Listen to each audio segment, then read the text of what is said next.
There was a sitcom in the early 90s that had the potential to be one of the biggest black family comedies of the decade. It had legendary star power, strong ratings out of the gate, and the return of one of television's greatest comedians, Redd Foxx. But just as the show was beginning to take off, tragedy struck and everything changed.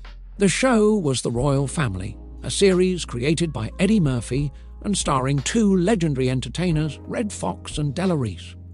On paper, the show seemed like a guaranteed success. It had star power, a strong premise, and the return of one of television's most iconic comedians. But unfortunately, the story of the royal family would become one of the most heartbreaking what could have been moments in television history.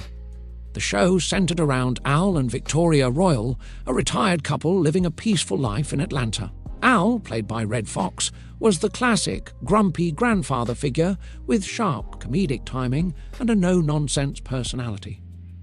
Victoria, played by Della Reese, balanced him out with warmth, wisdom, and humor of her own. Their quiet retirement is suddenly disrupted when their daughter Elizabeth moves back home with her 3 children after experiencing marital problems. The house quickly fills with the noise, chaos, and energy of a multi-generational family living under one roof. This setup gave the show plenty of opportunities for comedy, especially through the interactions between the older generation and the younger kids trying to figure out their place in the world. One of the most interesting parts of the show is that it featured several actors who would later become major names in entertainment. A young Lorenz Tate played Curtis Royal, the teenage grandson who often found himself navigating adolescence under the watchful eye of his strict grandfather. Even more surprising, the show also featured Naya Rivera as the youngest granddaughter, long before she would later become famous for her role on Glee. Looking back today, it's incredible to see how much talent was gathered in one show that only lasted a single season. Yo, Gramps, I got an idea how to get this girl. Dial this number and read her this speech. Go ahead. Hello, this is Dr. Kenneth Robinson. If you don't leave me alone and get out of here, you're gonna need a doctor.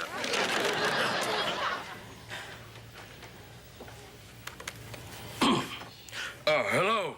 Yes, this is Dr. Kenneth Robinson speaking. Yes, is Curtis there? Oh, I must have the wrong number. I was calling to tell Curtis that he only has 6 months to live. So, if anyone wants to date him, I think they should do it right away. Okay, it was a stupid idea, Michelle. Okay, just give me one good reason why you don't want to go But out. the true centerpiece of the royal family was Redd Foxx. After years of success on Sanford and Son, Foxx had already cemented himself as one of the greatest comedians in television history. This show was meant to be a major comeback vehicle for him, giving audiences another chance to enjoy his unique comedic style. His character, Al Royal, carried the same kind of sarcastic energy that made him famous, and viewers who tuned in immediately recognized the comedic magic he brought to every scene. Sadly, just as the show was gaining momentum, tragedy struck. In October 1991, during the production of the series, Redd Foxx suffered a heart attack on set and passed away. His sudden death shocked the cast, the crew, and the entire television industry.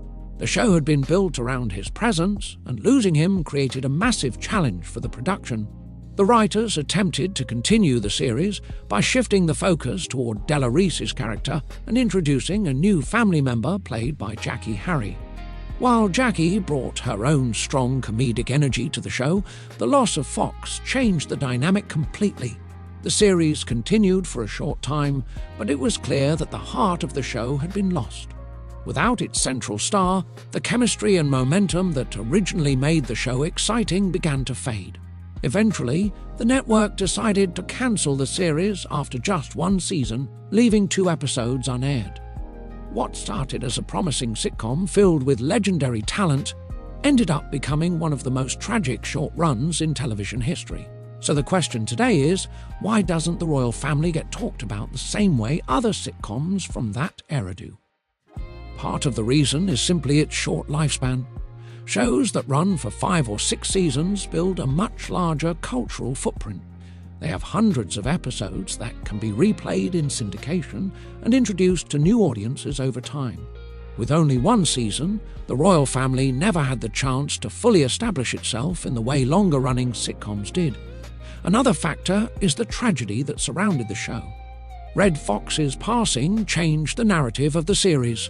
Instead of being remembered as a rising hit sitcom, it became associated with the heartbreaking loss of one of comedy's greatest legends.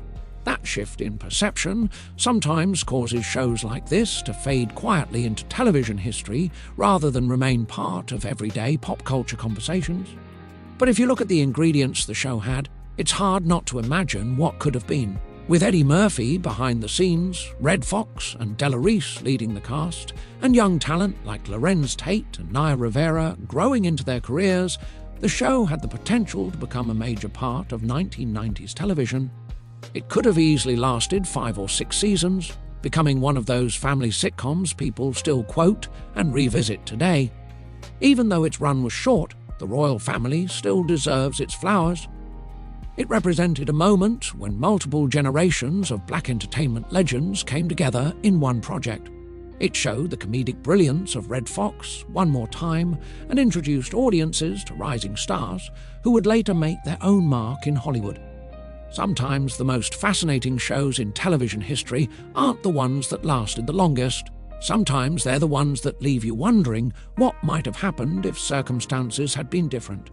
And when it comes to the royal family, it will always remain one of television's greatest what-if stories.